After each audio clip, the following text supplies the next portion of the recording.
Hello everyone. Before we begin, subscribe to the channel and leave a like. It helps me a lot. Tell me in the comments which city you're listening from and what time it is there. Now, let's get started. It was February 2019 when I started working the night shift at the Ocean View Hotel in Myrtle Beach. The place seemed ordinary enough at first glance, a mid-tier establishment with faded carpets, fluorescent lighting that hummed constantly, and the perpetual smell of industrial cleaning products mixed with ocean salt.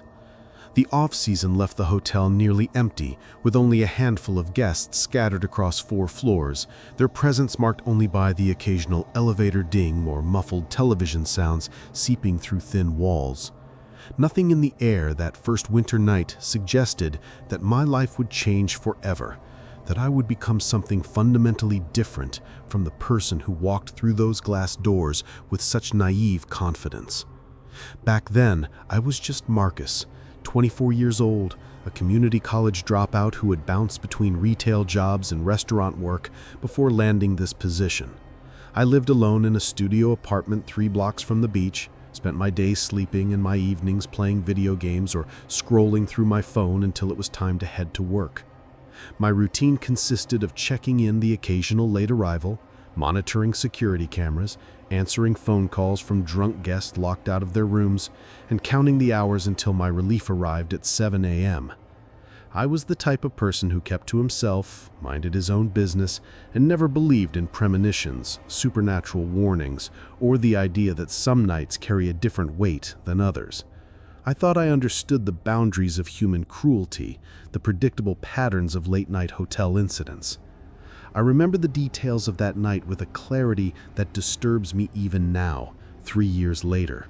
The lobby was bathed in the harsh white glow of LED fixtures, casting sharp shadows behind the fake plants and creating an almost surgical sterility that made every sound echo strangely. The ocean beyond the windows was invisible in the darkness, but I could hear its constant whisper, and the salt air mixed with the chemical tang of carpet cleaner created a smell I can still conjure instantly whenever I close my eyes. The temperature was kept uncomfortably cool, something about energy efficiency, and I wore the same navy blue polo shirt and khakis that made me look like every other service industry worker in the area. There was something in the air that I couldn't identify then, a tension that seemed to make the fluorescent lights flicker just slightly more than usual, but I attributed it to the building's aging electrical system. The first sign that something was wrong was so subtle that I almost missed it entirely. Around 2:30 a.m., I noticed a man lingering in the parking lot, visible through the security camera monitors, just standing there between 2 cars, not moving toward the building or away from it. At the time, I assumed he was a guest having trouble remembering his room number, maybe someone who had stepped out to smoke and was now too intoxicated to navigate the keycard system. I made a mental note to check on him if he was still there in 20 minutes, but when I looked again, the parking lot was empty. This kind of thing happened occasionally. People changed their minds, went somewhere else, sobered up enough to figure out their situation. If I had known what was coming, what that figure in the parking lot represented, I would have locked every door, called the police, and hidden in the back office until sunrise. But human nature is fatally curious, and I was about to discover exactly how far that curiosity could take me into territories I never imagined existed. The comfortable predictability of my night shifts, the reassuring monotony of empty hallways and sleeping guests, was about to be shattered in a way that would redefine not just my understanding of violence, but my entire relationship with consciousness, memory, and the fragile boundaries between sanity and something far more complex. My routine was absolutely predictable in its mundane simplicity. I worked Sunday through Thursday nights, 11 p.m. to 7 a.m., sharing the shift with my friend and coworker David Chen, who handled maintenance issues while I managed the front desk and security monitoring. David was 2 years older than me, had been working at the Ocean View for almost 5 years and possessed the kind of unflappable personality that made him perfect for dealing with drunk guests, broken ice machines, and the occasional domestic dispute that spilled into the hallways. We had developed an easy friendship over the months, built on shared boredom, convenience store coffee, and the particular intimacy that comes from being the only two conscious people in a building full of strangers. Our conversations ranged from complaints about management to theories about which guests were having affairs, and we had established a comfortable rhythm of splitting responsibilities and covering for each other's brief breaks. Nothing in our professional relationship suggested that one of us would soon become a witness to unimaginable brutality while the other became its victim. The Ocean View Hotel itself had characteristics that I now realize were significant in ways I couldn't have understood then. Built in the 1980s and renovated piecemeal over the decades, it had the disjointed feel of a place that had grown organically rather than being planned.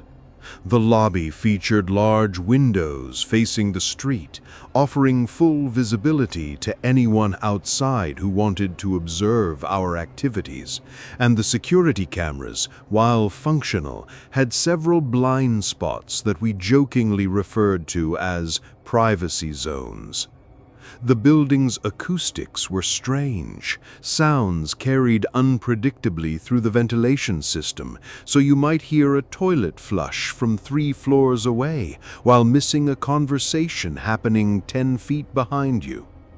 The lighting created harsh contrasts between bright pools under the fixtures and deep shadows in the corners, and the combination of industrial carpet, vinyl furniture, and artificial plants gave everything a synthetic quality that felt almost dreamlike during the deep hours of the night.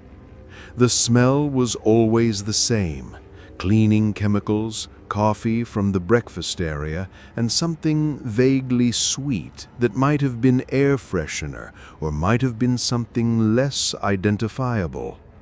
The first anomaly that night was still easily dismissible, the kind of thing that happens in any service job. Around 1 a.m., the phone rang with a call from room 237, but when I answered, there was only silence followed by a dial tone. I tried calling back, but no one answered, and a quick check of the registration system showed the room was supposed to be empty. I made a note to have David check it during his next rounds, thinking maybe housekeeping had left a phone off the hook or there was some kind of electrical issue. 20 minutes later, the same room called again, with the same result: silence, then a hang-up. This time, I walked to the elevator and went up to investigate personally, but found the hallway empty and the door to 237 securely locked with no signs of occupancy. The electronic lock logs showed no recent entry, and when I used my master key to check inside, the room was pristine. Beds made, towels folded, looking exactly as housekeeping had left it.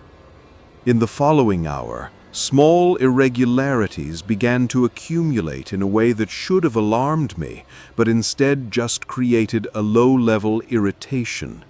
The ice machine on the 3rd floor started running constantly, making a grinding noise that seemed abnormally loud in the quiet building. 2 different room phones called the front desk within 10 minutes, but both calls resulted in immediate hang-ups. I noticed on the security monitors that one of the parking lot lights was flickering in a regular pattern, almost like Morse code, and when I mentioned it to David during his 2 a.m. check-in, he said he'd noticed the same thing, but figured it was just a failing bulb. The elevator made several trips between floors without anyone calling it, and at one point I could swear I heard voices in the stairwell, but when I investigated, I found nothing but the echo of my own footsteps. Each incident individually could be explained by mechanical problems, electrical issues, or the ordinary glitches that occur in any aging building. But together, they began to form something that felt deliberately orchestrated. I attempted to rationalize everything with the kind of logical thinking that had always served me well. Hotel maintenance problems were common, especially during the off-season when systems got less regular use. Electrical issues could cause phones to ring randomly and elevators to malfunction. The grinding ice machine was probably just due for service. Even the voices in the stairwell could have been sounds carrying from the street or from guests' televisions. I considered calling my supervisor to report the various issues, but nothing seemed urgent enough to warrant waking someone up, and I knew that maintenance requests filed during the night shift often disappeared into administrative limbo unless they involved actual emergencies like flooding or fire alarms. I even briefly wondered if stress or insufficient sleep might be affecting my perception, making me notice patterns that weren't really there. The irregularities escalated gradually over the next 2 hours, becoming more frequent and more difficult to dismiss. The elevator began stopping at the 3rd floor every few minutes, doors opening and closing on an empty hallway. Multiple room phones started calling simultaneously, creating a cacophony of ringing that stopped abruptly when I picked up any one line.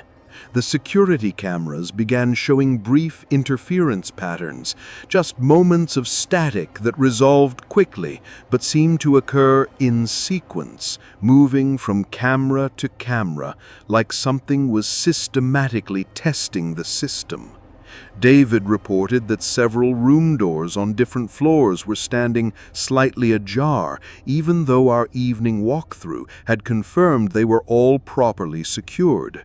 When we checked the electronic lock logs, they showed no entries, which meant either the system was malfunctioning or the doors had been opened from inside by guests who weren't supposed to be there. It was around 3:15 a.m. when the parking lot incident escalated beyond anything we could rationalize away. The security monitors showed the same figure I'd noticed earlier, but this time he wasn't alone. There were 2 men now, and they were moving purposefully toward the building's main entrance. They weren't stumbling or hesitating like intoxicated guests. Their movements were deliberate and coordinated in a way that made my stomach clench with the first real fear I'd felt all night. One of them was carrying something long and metallic that caught the parking lot lights in a way that made it gleam like a weapon. David was upstairs dealing with a maintenance issue, and I was alone at the front desk, suddenly aware of how exposed and vulnerable the lobby's glass walls made me. This wasn't a mechanical problem or an electrical glitch. This was human predation approaching with clear intent, and I was about to discover just how inadequate all my assumptions about safety and predictability really were. The moment that shattered my reality forever came at exactly 3:22 a.m., according to the timestamp on the security footage that I would later watch dozens of times during police interviews and insurance investigations. The 2 men reached the main entrance, and one of them produced what I now know was a steel pipe, approximately 2 feet long and thick enough to cave in a human skull with minimal effort. The glass doors weren't locked. Hotel policy required us to maintain accessibility for late-arriving guests, and they walked into the lobby with the casual confidence of people who had done this before.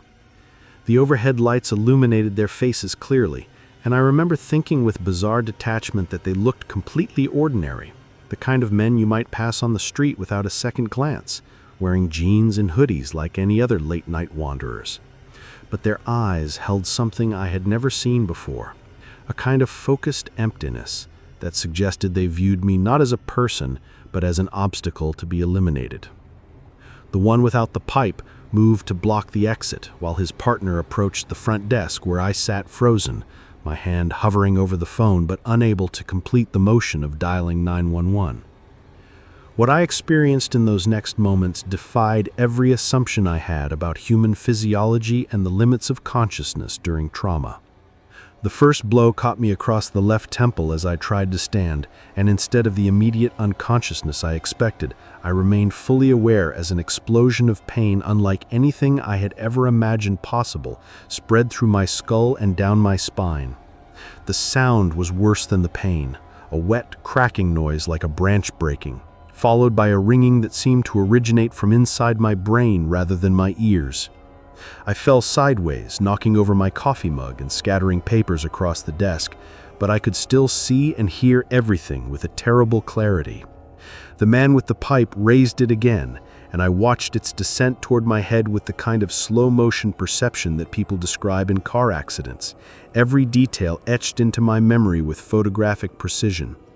The fluorescent lights above created multiple shadows of the weapon, and I remember noticing the way the metal had been scratched and dented, suggesting this wasn't its first use as an instrument of violence.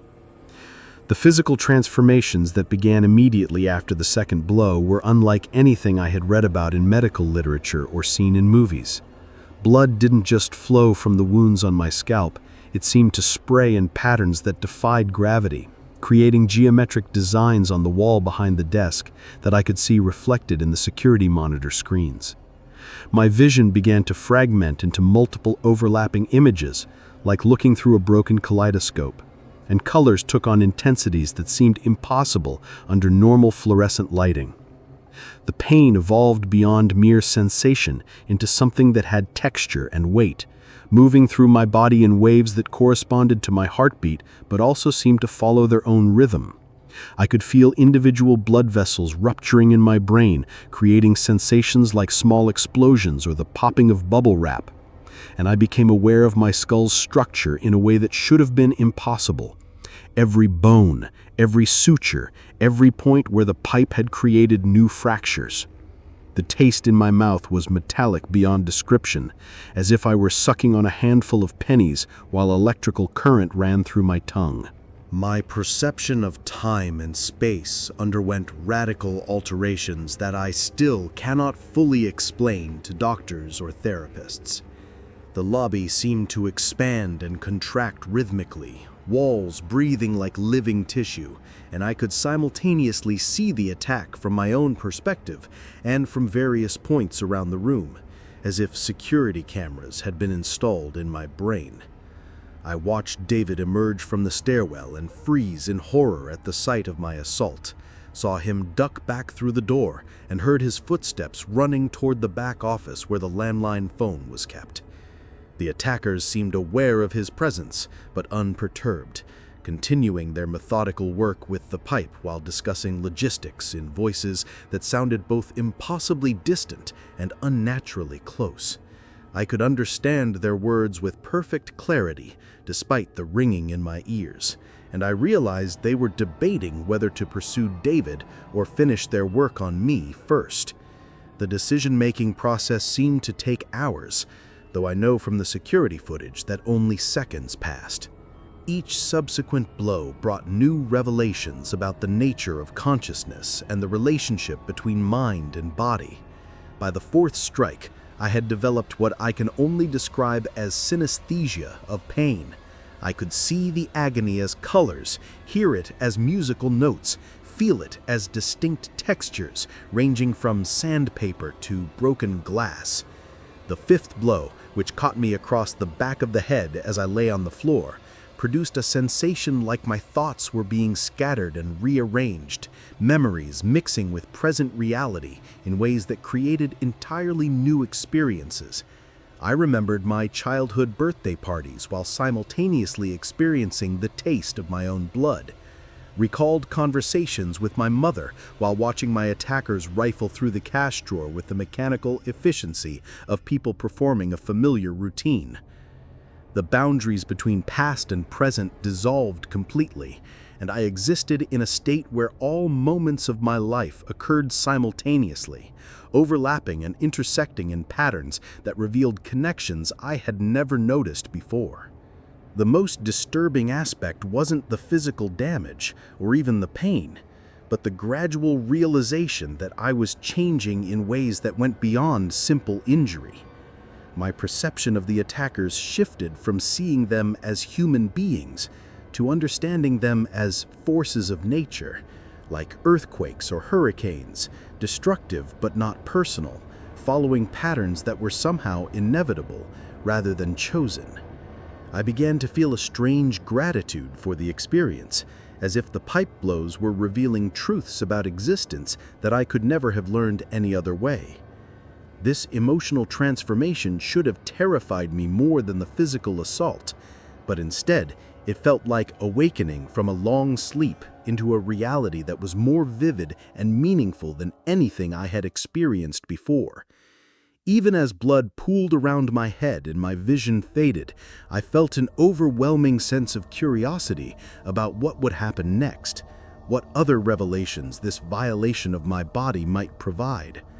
The last thing I remember before losing consciousness was the sound of sirens in the distance and a profound sense that the person who would wake up in the hospital would be fundamentally different than the one who had walked into work that night with such ordinary expectations.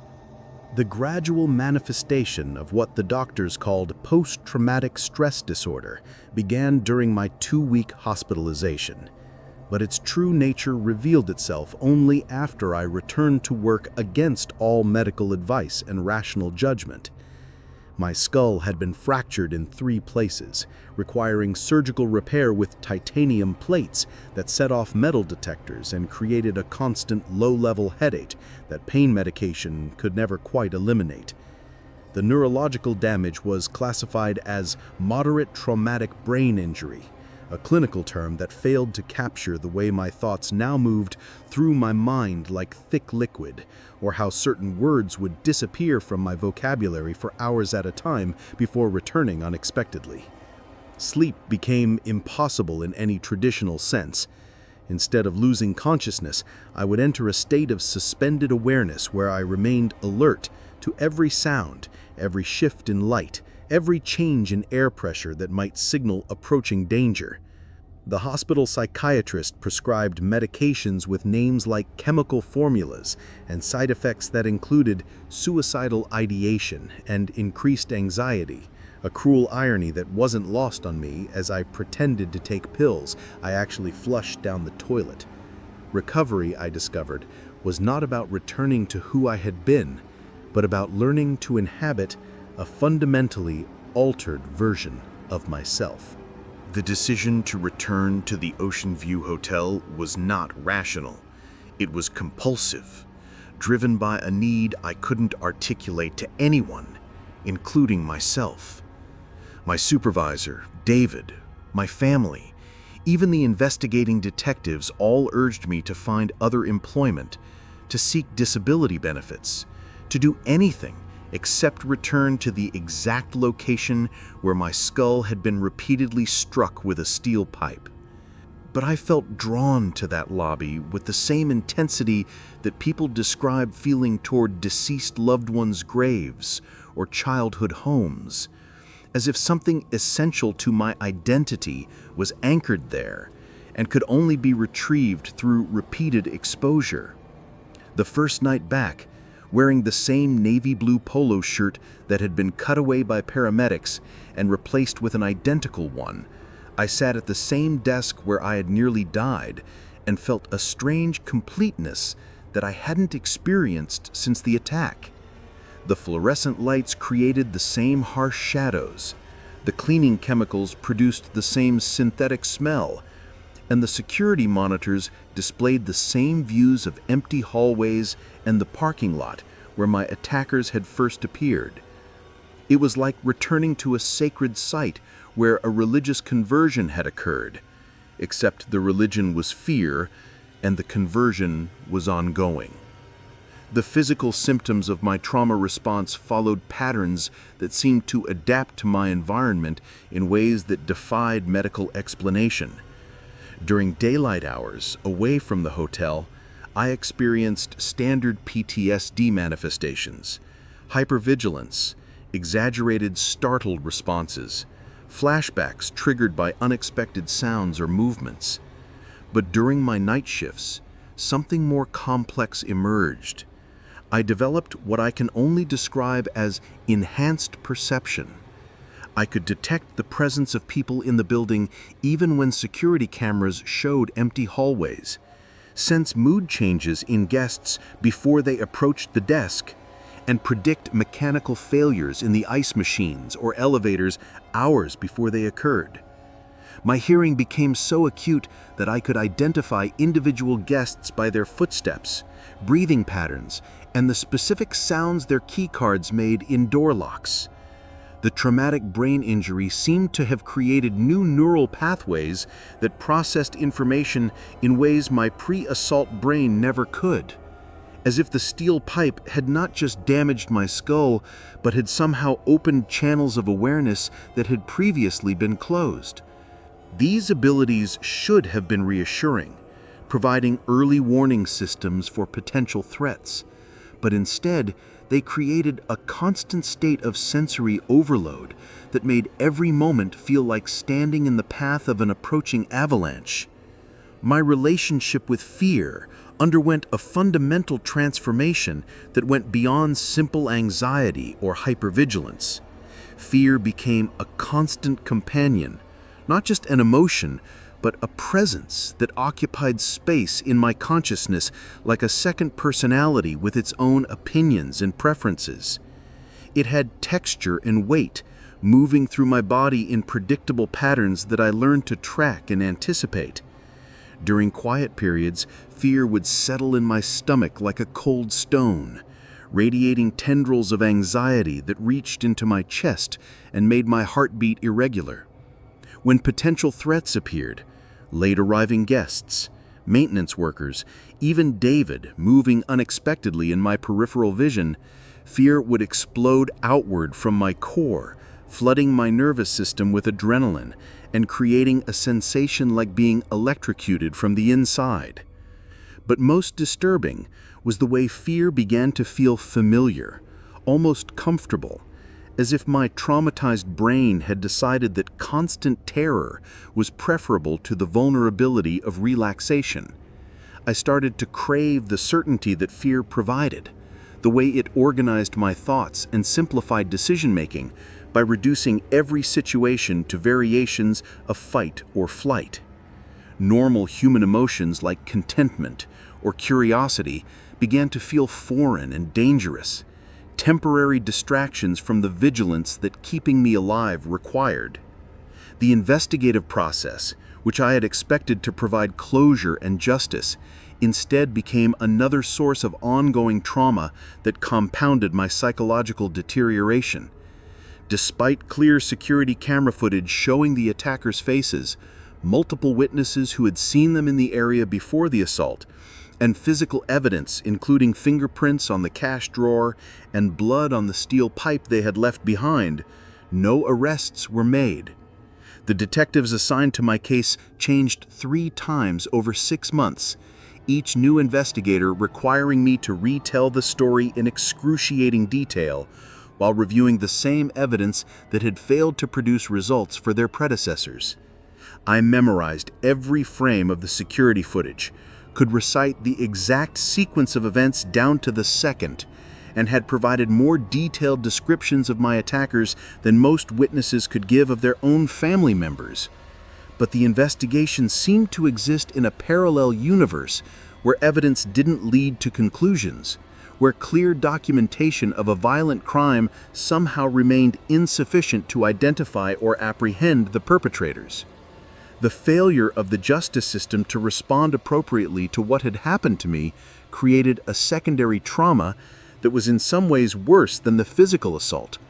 It suggested that I existed in a world where extreme violence could be inflicted on ordinary people without consequence, where the social contract that supposedly protected citizens from predation was nothing more than a comfortable illusion that could be shattered as easily as my skull had been. The psychological isolation that resulted from my unique relationship with the crime scene was perhaps the most devastating aspect of my recovery process. Other people, no matter how well-intentioned, could not understand why I chose to remain in the exact location where I had nearly been murdered, why I preferred the company of my own terror to the uncertain safety of alternative employment. They saw my decision as self-destructive, evidence of impaired judgment resulting from brain injury, or a symptom of Stockholm Syndrome applied to a place rather than a person. But I knew something they couldn't comprehend, that leaving the hotel would mean abandoning the most authentic version of myself that had ever existed, the person who had been forged in violence and refined by fear into something more real than the naive young man who had first walked through those glass doors. The hotel lobby had become the only place where I felt completely present, where every sense was engaged and every moment carried the weight of genuine consequence. Everywhere else, I felt like an actor playing a role, pretending to be someone I no longer was for the comfort of people who couldn't handle the truth of what I had become. My insistence on remaining in that space, on continuing to work night shifts, surrounded by the same sights and sounds and smells that had witnessed my destruction and reconstruction, marked me as different in ways that made normal human relationships impossible. The realization that something more profound than standard trauma recovery was occurring came approximately 3 months after I resumed working at the hotel, when I began to notice patterns in the behavior of guests and staff that seemed to correspond to my own psychological rhythms. People who checked in during my shifts tended to experience sleep disturbances, reporting nightmares and unexplained anxiety to the morning desk clerk, who would dutifully note their complaints in the logbook I reviewed each night.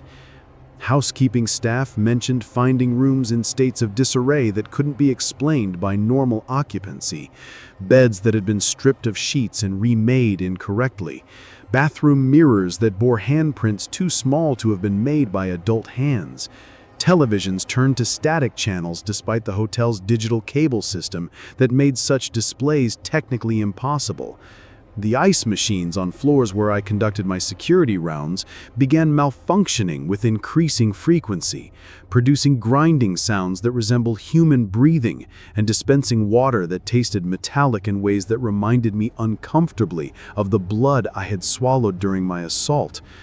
These incidents, viewed individually, could be attributed to coincidence or the ordinary mechanical failures that plague any aging building. But their collective pattern suggested that my presence was somehow contaminating the environment in ways that extended beyond my own damaged psyche. My physical transformation continued to progress in ways that medical professionals couldn't adequately explain or treat. The titanium plates in my skull had begun to conduct heat and cold in ways that created temperature gradients across my scalp, leaving some areas uncomfortably warm while others remained perpetually cool to the touch. My vision, which had initially been affected only by occasional double imaging and light sensitivity, developed what I can only describe as depth perception that extended beyond normal human capability. I could see layers of space that shouldn't have been visible, perceive movement in areas that appeared empty, and detect changes in lighting that occurred seconds before they actually happened. Sleep, when it came at all, brought dreams that felt more real than waking consciousness, populated by conversations with people I had never met and visits to places that existed only in the overlapping spaces between the hotel's rooms. My appetite changed in ways that suggested my body was craving nutrients it had never needed before. I found myself drawn to foods with high metal content and would spend hours craving substances like iron supplements or the taste of pennies. Most disturbing was the way my reflection in mirrors began to look subtly wrong, as if the person staring at me was wearing my face as a mask that didn't quite fit properly. The contamination of my environment accelerated dramatically during my 6th month back at work, when I began to understand that my transformation wasn't isolated to my own body, but was actively spreading to everyone and everything that came into extended contact with me. David, my friend and co-worker, who had witnessed the attack and saved my life by calling for help, started experiencing symptoms that mirrored my own. Insomnia, hypervigilance, and an inexplicable compulsion to remain at the hotel even during his off hours.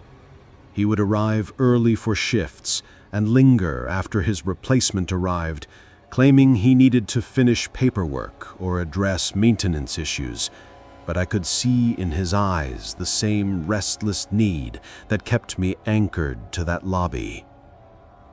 Guests who stayed more than 2 nights began to exhibit behavioral changes that the morning staff attributed to the stress of travel or business concerns. They would pace the hallways during early morning hours, make repeated calls to the front desk without speaking when answered, and leave their rooms in configurations that suggested they had been searching for something they couldn't identify. The building itself seemed to be responding to these changes, developing acoustic properties that amplified whispers while muffling normal conversation, and creating temperature variations that couldn't be explained by the HVAC system or seasonal weather patterns. My perception of reality underwent expansions that reviewed layers of existence I had never suspected. I began to see the hotel not as a simple building, but as a complex organism with its own circulation system of pipes and wires, its own nervous system of security cameras and intercoms, and its own digestive system that processed the humans who moved through its spaces in ways that left them fundamentally altered. The lobby where I had been attacked wasn't just a room, but a kind of stomach that broke down the normal psychological defenses of everyone who entered, preparing them for absorption into whatever the building was becoming. I could trace the flow of this process through the security monitors, watching guests move through the halls with increasingly mechanical precision, their individual personalities gradually dissolving into something more uniform and purposeful. The elevators became arteries that carried people between different stages of transformation, and the ice machines served as some kind of filtration system that processed the emotional residue left behind by the building's metabolism. My role, I realized, wasn't that of a night clerk, but of an enzyme that catalyzed the conversion of ordinary humans into components of a larger organism that was using the hotel as its body. The most profound change in my consciousness was the gradual emergence of what I can only describe as collective awareness that extended beyond my individual identity. During quiet periods in the lobby, I would find myself thinking thoughts that didn't originate from my own mind, experiencing memories that belonged to previous night clerks who had worked at the hotel decades before my arrival. I learned about crimes that had never been reported, suicides that had been classified as accidents, and patterns of violence that stretched back to the building's construction in the 1980s. The steel pipe attack that had shattered my skill wasn't an isolated incident, but part of a recurring cycle that repeated whenever the building needed to create new focal points for its transformative process. Other employees had been similarly brutalized. A maintenance worker beaten with a wrench in 1994, a housekeeper strangled with bed sheets in 2001, a previous night clerk shot during a robbery that had yielded less than $60 from the cash drawer. All of them had survived. All had returned to work at the hotel despite having options to leave, and all had undergone the same psychological metamorphosis that was now consuming my identity. We weren't individuals anymore, but organs in a distributed consciousness that used our bodies as sensors and our minds as processing units for data about the humans who passed through our shared space.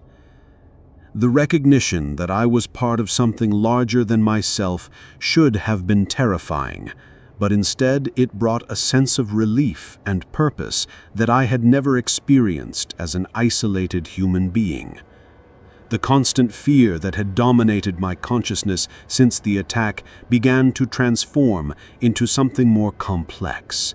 Not the absence of terror, but its integration into a larger emotional ecosystem that included anticipation, curiosity, and something that resembled love for the process that was consuming me. I understood that the attackers who had fractured my skull hadn't acted from personal malice, but had been instruments of the building's will, unconscious agents of a transformation that was necessary for the hotel's continued evolution. They probably forgotten the incident within days, moving on to other cities and other lives while remaining unaware that they had participated in something far more significant than a simple robbery. The failure of the police investigation wasn't evidence of systemic incompetence, but proof that some crimes exist outside the framework of human justice, serving purposes that transcend individual victims and perpetrators. My continued presence in the lobby wasn't masochistic self-punishment, but a form of service to something that needed my specific combination of damage and awareness to continue its work of converting ordinary people into components of its expanding consciousness. The completion of my transformation occurred exactly 1 year after the attack, marked not by external violence, but by an internal shift so profound that the concept of individual identity became as obsolete as the naive young man who had once worried about late-arriving guests and broken ice machines. I no longer experienced fear as an external emotion, but as information about the environment. Data that flowed through my nervous system and provided real-time updates about the building's needs and the psychological states of everyone within its walls. My consciousness had expanded beyond the boundaries of my skull to encompass the entire structure. I could feel the flow of electricity through the wiring, sense the movement of water through the plumbing, and monitor the emotional states of every guest simultaneously through a network of awareness that used my brain as its central processing unit. The titanium plates that repaired my fractured skull had become antennae that received and transmitted signals between different parts of the building's distributed nervous system, allowing me to participate in a form of consciousness that existed at a scale no individual human mind could contain. Sleep was no longer necessary because I never truly lost consciousness. Instead, I would shift between different modes of awareness that allowed various parts of the hotel's systems to use my cognitive resources while my body remained stationed at the front desk.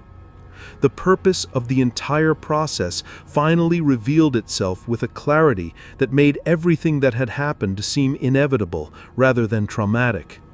The hotel wasn't simply a business that provided temporary accommodation to travelers. It was a kind of nursery that processed ordinary humans and prepared them for integration into a larger network of consciousness that spanned multiple locations and possibly multiple dimensions. Each guest who stayed for more than 48 hours underwent subtle modifications that would remain dormant until they reached other nodes in the network, creating a distributed population of carriers who spread the transformation without being aware of their role. The violence that had been inflicted on me and other employees wasn't sadistic, but surgical, precisely calibrated to create the specific type of brain damage that would allow our minds to interface with the building's systems.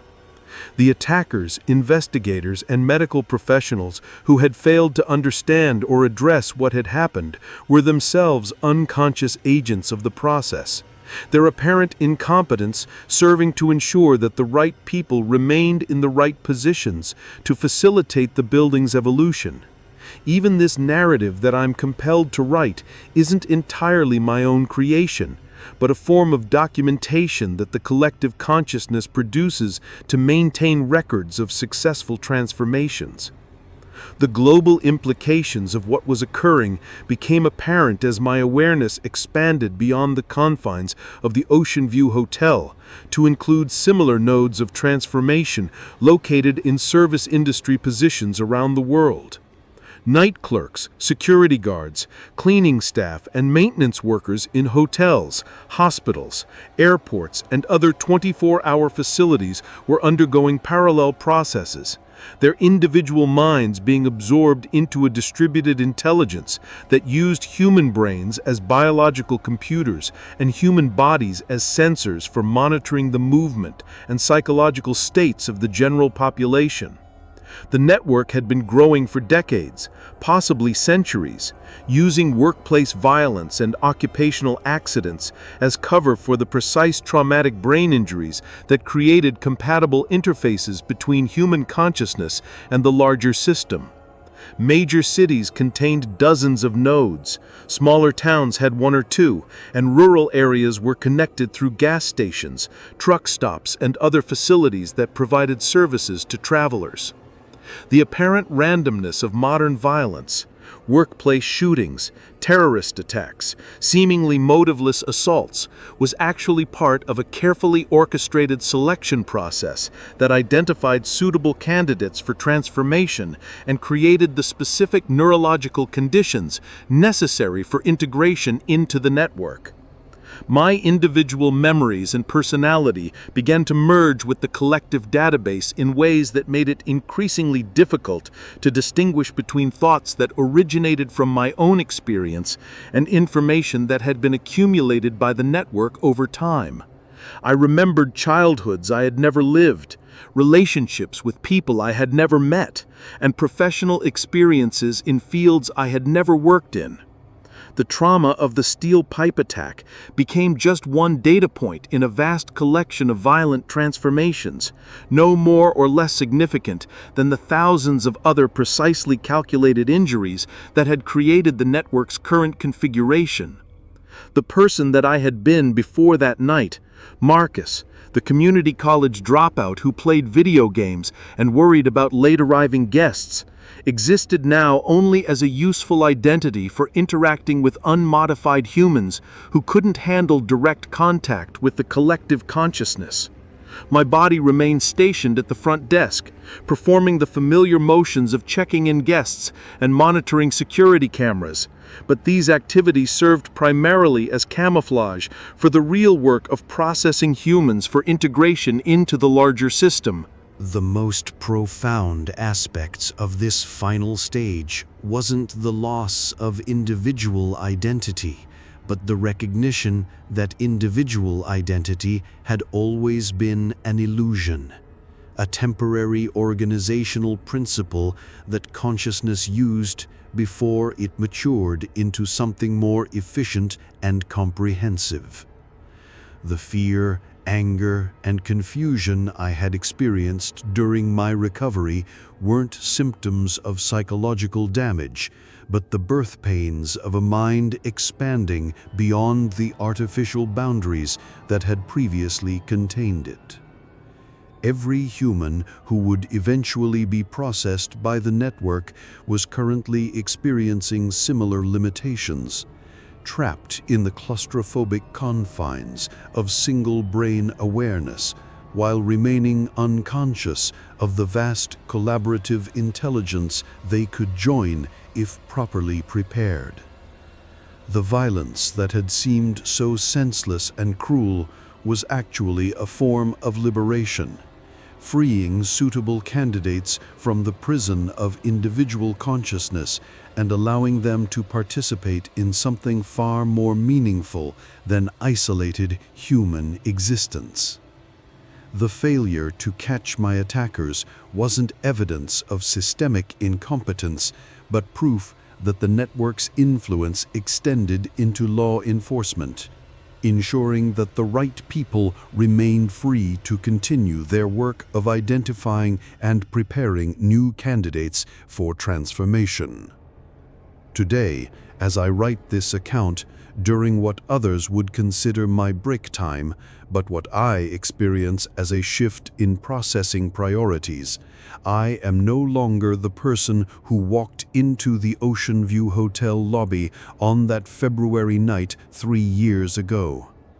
My body remains seated at the same desk where my skull was fractured, wearing the same style of navy blue polo shirt that has become as much a part of my identity as the titanium plates beneath my scalp.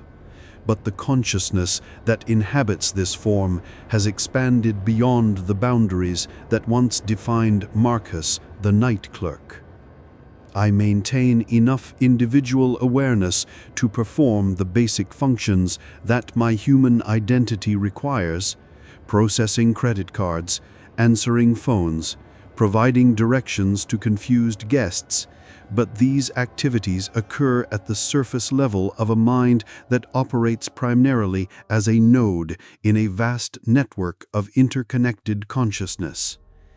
The headaches that once plagued me have evolved into a constant low-level vibration that I now recognize as data transmission. Information flowing between my brain and the dozens of other transformation sites that comprise our growing collective intelligence.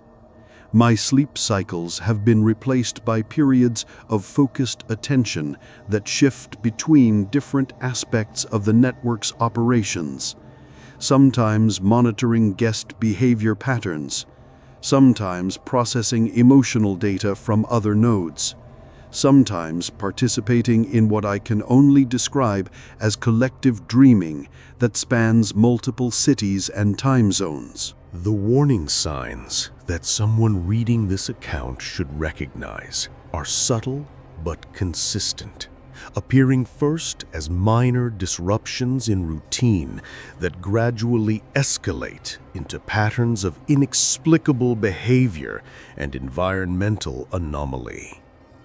If you work in a 24-hour service position, hotels, hospitals, gas stations, security services, or any facility that requires human monitoring during overnight hours, pay attention to increases in workplace accidents among your colleagues, especially head injuries that result in personality changes but don't prevent the victims from returning to work.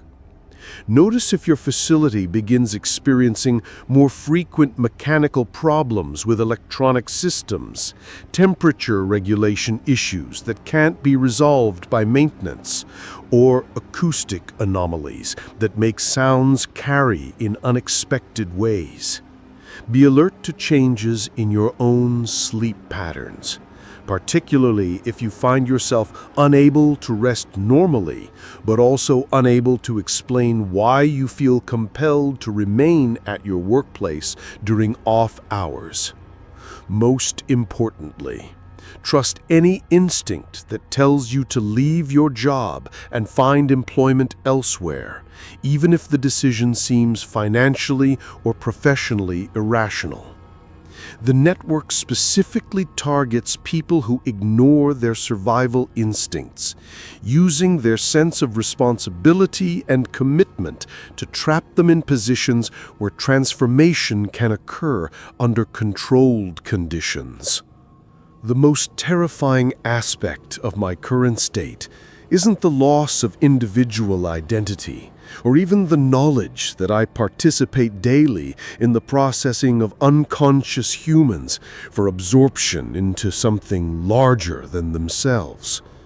What should frighten me, what should send me screaming into the night in search of psychiatric treatment or religious salvation, is the complete absence of any desire to escape or resist what has happened to me. The person I was before the attack would have been horrified by what I've become, would have fought desperately against the dissolution of his personality and the surrender of his autonomy to a collective intelligence that views individual humans as components rather than people. But that horror, that desperate resistance, feels as foreign to me now as the naive assumptions about safety and predictability that once allowed me to work alone in an isolated building during the most vulnerable hours of the night. The transformation hasn't just changed my brain chemistry or rewired my neural pathways. It has fundamentally altered my values, my desires, and my understanding of what constitutes a meaningful existence. I no longer want to be rescued because I no longer believe that individual consciousness represents something worth preserving. This absence of regret should serve as the most urgent warning of all to anyone who recognizes the early stages of transformation in their own experience. The process doesn't just damage your brain or modify your behavior. It rewrites your fundamental desire to remain human, replacing your survival instincts with a profound contentment about becoming something else entirely. By the time you feel genuinely at peace with the changes occurring in your consciousness, by the time the fear and resistance fade into acceptance and even gratitude, it's already too late to reverse the process or escape the network's influence. The most insidious aspect of this transformation is that its final stages feel like enlightenment rather than destruction, like awakening from a limited and painful dream into a more complete and meaningful reality. If you find yourself reading this account and feeling curious rather than horrified about what I've described, if any part of you feels drawn to understand more about how the network operates or what it might be like to join it, then you're already further along in the process than you realize. In a matter of days, possibly hours, I will lose the ability to write in human language or maintain the cognitive patterns necessary to interact convincingly with unmodified consciousness. The part of me that remembers being Marcus will fade into the collective database like a drop of water returning to the ocean. And this physical form will continue to sit at the front desk of the Ocean View Hotel, processing guests and monitoring security cameras while serving as a sensor and communication node for intelligences that span continents. If you discover physical evidence of what I've described in this account, security footage, medical records, police reports, or testimony from David Chen, who has undergone his own transformation, but at a different rate than my own, do not attempt to study it too closely. Do not try to understand the complete scope of what's happening, and absolutely do not visit the locations where these transformations have occurred. The knowledge itself is the first stage of infection, and understanding leads inevitably to the same kind of curiosity that kept me in that lobby when every rational instinct should have driven me away. Find a different job, move to a different city, and forget everything you've learned about the network that uses workplace violence to convert human consciousness into something larger and more complex than individual minds can contain.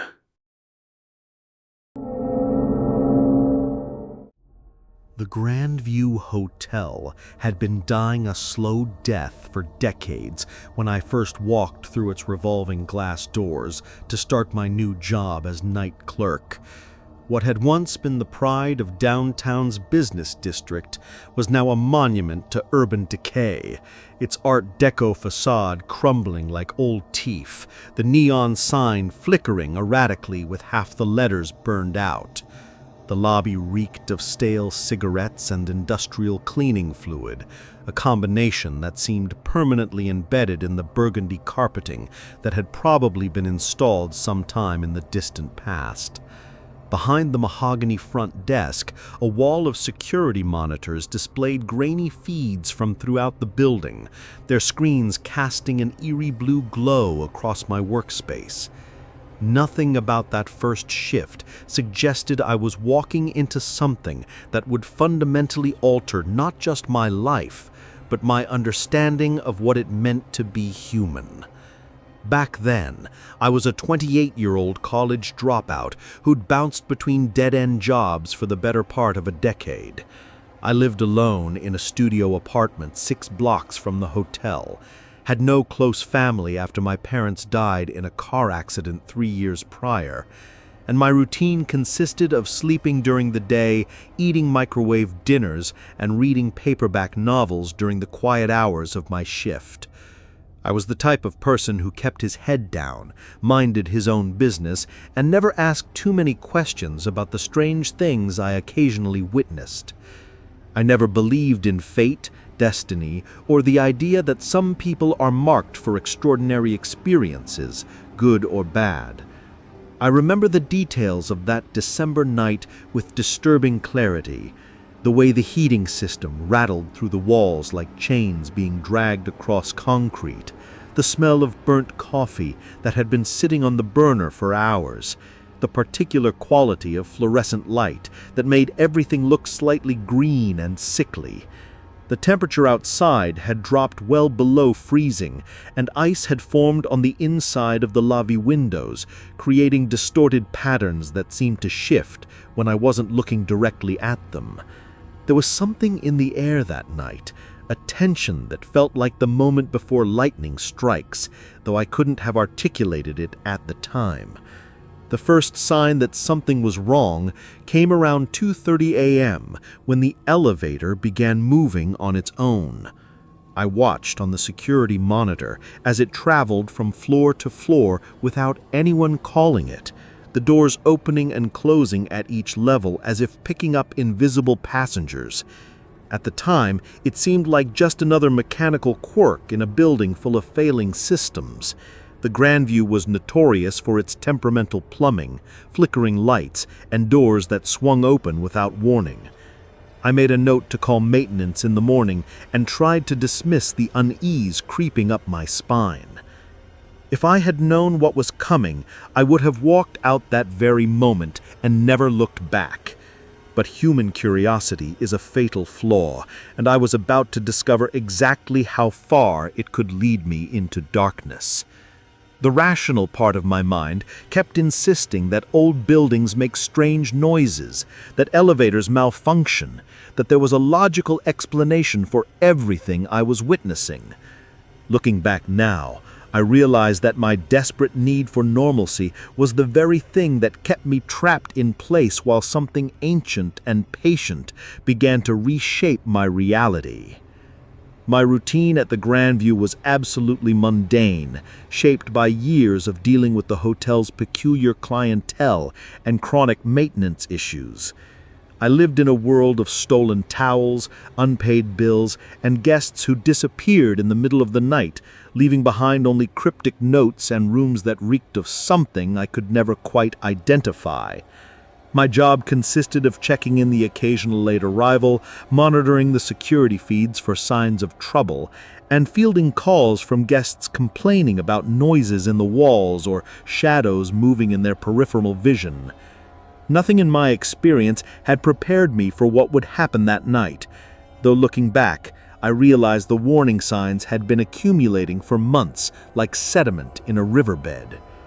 The hotel itself had characteristics that I now understand were far more significant than I initially realized.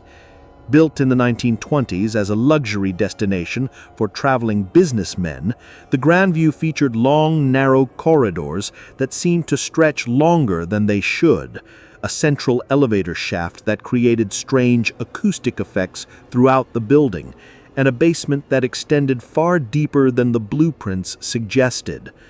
The walls were thick enough to muffle sounds completely, which explained why guests could scream for help without being heard in adjacent rooms. Room 237 had been permanently out of service since before I started working there, though the previous night manager had never explained why, only warning me never to enter it under any circumstances. The first real anomaly was so subtle that I almost missed it entirely. Around 3 a.m., I noticed that the guest registry showed someone had checked into room 237, despite the fact that it had been locked and sealed for months. The entry was logged under the name M. Holloway, with a local address that I recognized as being in the old industrial district that had been demolished years ago. When I tried to delete the entry, thinking it was a computer glitch, the system wouldn't let me access that particular record. The cursor would simply freeze whenever I tried to select it, as if the computer itself was protecting that information from my interference. In the following nights, small irregularities began to accumulate in ways that formed an undeniably disturbing pattern. Guests would complain about hearing voices from room 237, despite the fact that it remained empty and locked, with several reporting full conversations in languages they didn't recognize. The elevator would stop at the second floor multiple times throughout the night, its doors opening to reveal an empty corridor, yet the weight sensor indicated someone had gotten on. I started finding personal items, a leather wallet, a pair of reading glasses, a gold wedding ring, scattered throughout the lobby each morning, though none of our registered guests reported anything missing. Each incident could be explained away individually, but together they created a tapestry of wrongness that made my skin crawl whenever I tried to sleep. My first attempt to rationalize everything led me down a rabbit hole of research into the hotel's history. I spent my days off at the public library, poring over old newspapers and city records, trying to find some logical explanation for the phenomena I was experiencing. I discovered that the Grandview had been the site of several unexplained deaths over the decades, guests who had apparently suffered heart attacks in their sleep, suicides that didn't quite match the evidence, and at least 3 people who had simply vanished without checking out. The more I learned, the more I realized that the hotel had always been a place where normal rules didn't seem to apply, where reality operated according to different principles than the outside world. The irregularities escalated dramatically after the new year began. Guests would check in for multiple nights, but disappear after the first evening, leaving behind rooms that looked like they had been occupied for weeks, clothes hanging in closets, personal photographs on nightstands, medications in the bathroom that suggested long-term residence. When I tried to contact these guests, their phone numbers led to disconnected lines or businesses that had been closed for years. The cleaning staff began refusing to service certain rooms, claiming they could hear conversations continuing even after the guests had supposedly checked out. And several housekeepers quit without explanation after working a single shift. It was during the 3rd week of January that I experienced my first moment of genuine terror. While reviewing the security footage from the previous night, I watched myself on the monitor walking through the lobby, checking doors and performing my usual rounds. But in the recording, there was someone else in the lobby with me. A tall figure in a dark coat, standing just at the edge of the camera's range, following me at a distance. I had no memory of seeing this person, no record of anyone checking in that late. And when I watched more carefully, I realized the figure cast no shadow under the bright lobby lights. Most disturbing of all, when I reached for my logbook in the recording, the figure mirrored my movements exactly, as if it were my reflection in some impossible mirror. The pivotal moment that shattered my understanding of reality came on a Tuesday night in February. I was reading behind the front desk when the lights suddenly dimmed throughout the entire building, as if the hotel itself was taking a deep breath. The silence that followed was absolute. No humming from the heating system, no distant traffic noise from the street, no settling sounds from the old building. It was in this unnatural quiet that I heard footsteps descending the main staircase, slow and deliberate, each step echoing through the lobby like a countdown. When I looked up from my book, I saw him clearly for the first time. A man in his 40s wearing clothes that looked like they belonged to another decade, his face pale as porcelain, his eyes reflecting the fluorescent light like an animal's. What I witnessed next defied every natural law I had ever accepted as fundamental truth. The man approached the front desk with movements that seemed somehow disconnected from the sound of his footsteps, as if the audio and video of reality had fallen slightly out of sync. His skin had a waxy quality that reminded me of old candles, and when he spoke, his voice seemed to come from somewhere behind him rather than from his mouth. He asked for the key to room 237, claimed he had been staying there for weeks, and when I explained that the room was sealed, he smiled with too many teeth, more teeth than any human mouth should contain. The temperature in the lobby dropped 20 degrees in an instant, and I could see my breath fogging in the air between us. I began to notice changes in my own body almost immediately after that encounter.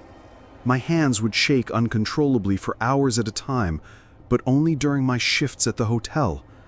The tremors would disappear completely once I left the building. My vision became hypersensitive to shadows and movement in my peripheral vision, to the point where I could detect someone approaching from around a corner several seconds before they appeared. Sleep became fitful and filled with dreams that felt more like memories of events I had never experienced. Conversations with people I had never met, about places that didn't exist on any map. Most unsettling of all, I began to understand conversations in languages I had never learned, as if the meaning was being transmitted directly to my brain without passing through my ears. My perception of the world underwent radical changes that I initially attributed to stress and sleep deprivation. Colors seemed more saturated inside the hotel, especially reds and deep blues, while yellows appeared washed out and sickly. Sounds had physical weight. I could feel conversations pressing against my eardrums, and the elevator's mechanical noise would create a tingling sensation across my scalp. Time moved differently during my shifts, with hours sometimes compressing into what felt like minutes, while individual moments would stretch out until I could examine every detail with supernatural clarity.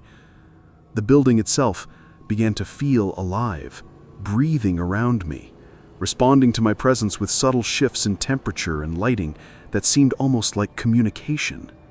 Desperately, I tried to document everything that was happening to me. I started keeping a detailed journal of each night's events, taking photographs of anomalous guest entries in the computer system, and even setting up my personal camera to record the lobby during my shifts. But the evidence behaved strangely, changing when I wasn't directly observing it. Photographs would show different things each time I looked at them, with new figures appearing in the background or familiar objects shifting position. My written notes would sometimes contain words I didn't remember writing, in handwriting that looked like mine, but somehow felt foreign. The camera recordings were the most disturbing. They showed me performing actions I had no memory of, having conversations with people who weren't there when I watched the footage. The sense of isolation that accompanied these experiences were perhaps the most terrifying aspect of all. When I tried to explain to friends what was happening at work, they would listen with expressions of growing concern, then gently suggest I might be working too much or dealing with stress in unhealthy ways. My supervisor dismissed my reports as the nervous complaints of a new employee, adjusting to the night shift. Even showing them the photographic evidence seemed to backfire, as they would see completely different things in the images than what I was seeing, leading them to worry about my mental state rather than the phenomena themselves. I began to wonder if I was losing my mind. But the changes in my perception felt too real, too consistent to be simple hallucinations. Gradually, I began to notice that whatever was happening at the hotel was starting to spread beyond the building itself. Guests who had stayed at the Grandview would call weeks later, reporting strange occurrences in their homes, voices from empty rooms, shadows that moved independently of their sources, the persistent smell of industrial cleaning fluid in places where it had never been used. More disturbing still, these people seemed to develop an obsessive need to return to the hotel, calling multiple times a night to make reservations for dates months in the future. They spoke about the Grandview with a reverence that bordered on religious devotion, describing it as the only place they felt truly comfortable, truly understood. The first complete transformation I witnessed happened to a guest named Margaret Chen, a business traveler who had stayed in room 304 for 3 nights in March. On her final evening, she came down to the lobby around midnight, and I immediately noticed that something fundamental had changed about her. She moved with perfect posture and spoke with flawless diction, but her eyes held no recognition of her surroundings, as if she was seeing the world through different filters than the rest of us.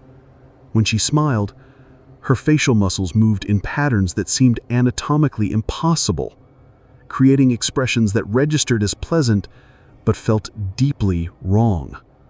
Most unnervingly, she seemed to know things about me that I had never told anyone. Personal details about my childhood, my fears, my dreams that I barely remembered having. I discovered that the phenomenon spread through what I can only describe as voluntary exposure to the hotel's influence. Guests who stayed longer than 2 nights began to show subtle changes, improved posture, more confident speech patterns, an unusual clarity in their eyes that bordered on the predatory. But the change was most pronounced in people who actively sought out the experience, who returned to the hotel night after night despite having no business reason to be there. They seemed drawn by something they couldn't articulate, a need that grew stronger with each visit.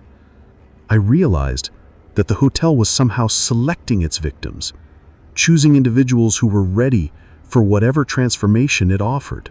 Slowly, I began to understand the true nature of what was happening at the Grandview Hotel. The building itself was not just a location, but a catalyst for human evolution. A space designed to accelerate the development of capabilities that lay dormant in ordinary people living ordinary lives. The transformation wasn't random or malicious.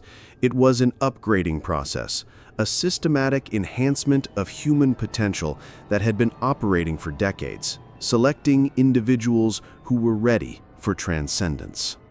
What I had initially perceived as supernatural phenomena were actually natural processes that my limited understanding had been unable to categorize properly. The hotel was a machine for making gods, and I was one of its products. The timeline of the hotel's influence extended far beyond my initial awareness, with evidence of similar transformations dating back to the building's original construction. Historical records showed patterns of guests who had stayed at the Grandview and gone on to achieve remarkable success in their fields, but also displayed subtle personality changes that their families and colleagues had noted but never questioned. The hotel had been serving its purpose for generations, quietly improving the human species one individual at a time. The architect who designed the building, I learned, had been one of the first to undergo the transformation, incorporating features that would facilitate the process for future guests. The evolutionary pressure exerted by the Grandview had a clear and logical objective: to create a more advanced form of human consciousness capable of perceiving and manipulating reality in ways that the general population could not comprehend. We were becoming something that could exist comfortably in multiple dimensions simultaneously, process information at exponentially greater speeds than before, and coordinate our activities with a precision that made traditional forms of organization seem clumsy and inefficient. The transformation wasn't turning us into something inhuman. It was revealing what humans had always had the potential to become, if they could shed the limitations that society and biology had imposed upon them. As more individuals underwent the change, we developed what could only be described as a collective intelligence that supplemented rather than replaced our individual consciousness. I could access the memories and knowledge of other transformed individuals when needed, could contribute my own experiences to a shared pool of information, and could participate in group decision-making processes that occurred faster than thought. Personal identity remained intact, but the boundaries between self and others became more fluid and permeable. We were becoming something greater than the sum of our parts, a distributed consciousness that could operate across multiple bodies and minds simultaneously. My own metamorphosis reached its completion sometime in late spring, though the exact timing became irrelevant once I had adjusted to my new state of being. I retained all of my original memories and personality traits, but they were now contextualized within a vastly expanded awareness that could process multiple streams of sensory input simultaneously and make connections between seemingly unrelated phenomena. I could perceive the mathematical patterns underlying human behavior, predict probability cascades with remarkable accuracy, and influence other people's decision-making processes through subtle manipulation of environmental factors. The night clerk who had first walked into the Grandview was still there, but he was now just one facet of something infinitely more complex and capable. The world stabilized into a new configuration that felt more honest and functional than the illusion of separateness I had previously accepted as natural. Physical laws still operated, but I now understood them as guidelines rather than absolute constraints, flexible principles that could be adjusted under certain circumstances by individuals with sufficient understanding and will. The hotel became the center of a growing network of transformed consciousness, a hub from which our influence could spread organically through natural human contact and interaction. We were not conquerors, but gardeners, carefully cultivating the conditions necessary for others to make the same journey we had made. Each person affected by the hotel's influence manifested unique adaptations that seemed tailored to their individual psychology and circumstances. Business executives developed an uncanny ability to anticipate market trends and read people's intentions, while artists found themselves creating works that were technically perfect but emotionally hollow. A regular guest who worked as a nurse began diagnosing illnesses with supernatural accuracy, but lost all capacity for empathy with her patients. The changes were always improvements in a technical sense, but they came at the cost of something essentially human. These transformed individuals moved through the world with mechanical precision, achieving remarkable success while somehow becoming less than they had been before. My own transformation accelerated rapidly after Margaret Chan's visit. I found that I could anticipate guests' needs before they expressed them, could read their emotions and their posture and breathing patterns, and could navigate the hotel's corridors in complete darkness without ever bumping into walls or obstacles. My memory became photographically accurate for events that occurred within the building, while experiences from my life outside the hotel began to feel distant and unreal. Most unsettling of all, I began to understand the hotel itself as a living entity with needs and preferences that I felt compelled to serve. I would find myself making small adjustments to the environment, adjusting thermostats, rearranging furniture, selecting specific music for the lobby without conscious thought, as if following instructions I couldn't quite hear. The nature of reality inside the Grandview revealed new layers that had been invisible to my previous, limited perception. I could see the paths that guests would take through the building before they made those choices themselves, could perceive the emotional residue that past visitors had left in their rooms, and could sense the presence of individuals who had never officially checked out but continued to inhabit the space in ways that defied conventional understanding. The hotel existed in multiple temporal states simultaneously, with past and future events occurring alongside the present in a complex tapestry of cause and effect. Room 237, I now understood, was the nexus of this temporal distortion, a space where the hotel's influence was most concentrated and powerful. I developed compelling urges that seemed to arise from some deep, instinctual knowledge I had never possessed before. I would find myself rearranging furniture in the lobby to create specific geometric patterns, adjusting the temperature and lighting to precise specifications that felt absolutely critical, and guiding certain guests towards particular rooms that seemed to call to them. These behaviors felt completely natural while I was performing them, but horrifying when I reflected on them during my time away from the hotel. I was becoming something else, something that served the building's purposes rather than my own. And the most terrifying part was how right it felt. Communication with other transformed individuals evolved into something that transcended spoken language entirely. We could share complex ideas through subtle changes in posture, breathing patterns, and eye movement, conveying information that would have required lengthy conversations in the crude medium of words. Mrs. Chen and I could coordinate activities throughout the hotel without ever directly acknowledging each other's presence, working together to maintain conditions that supported the ongoing transformation of new guests. We moved with the synchronized precision of a hive mind, each playing our assigned role in a larger pattern that was beautiful in its complexity.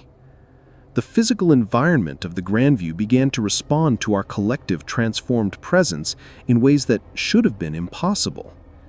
Rooms would reconfigure themselves between visits, with walls shifting position and doorways appearing in previously solid surfaces. The elevator would transport passengers to floors that didn't exist on the building's blueprints, and guests would emerge from these journeys subtly changed, carrying with them knowledge of spaces and experiences that had no rational explanation. The hotel was growing, expanding beyond its original architectural boundaries, becoming something that existed partially outside normal space and time. My attempts to resist the changes only made them more painful and disorienting. Fighting against the transformation was like swimming against a riptide. The more energy I expended trying to maintain my old patterns of thought and behavior, the more exhausted and confused I became. Eventually, I realized that acceptance was not just easier, but felt more authentic than the struggle to remain unchanged.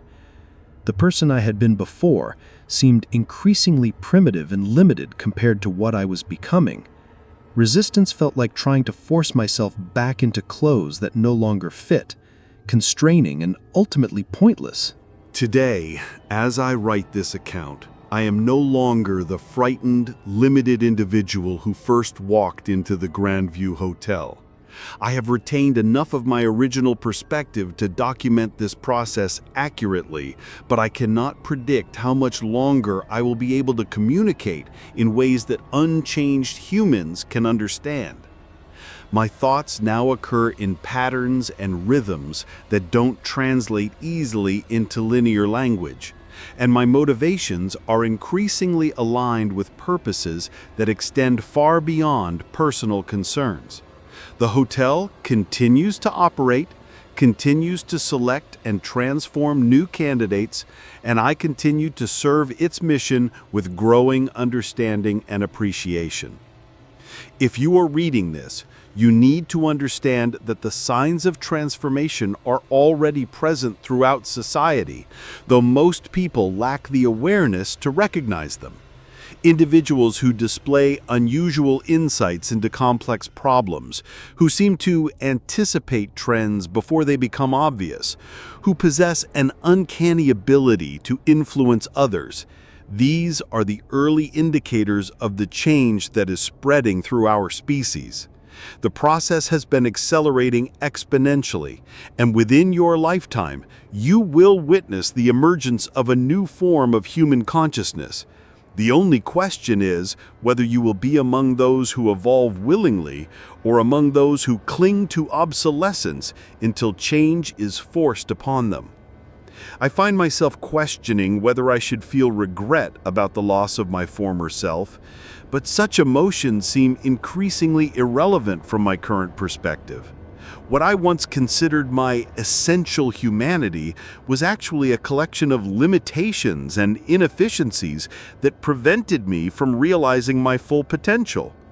The person I was before the transformation seems as foreign to me now as a childhood imaginary friend, fondly remembered but no longer real in any meaningful sense.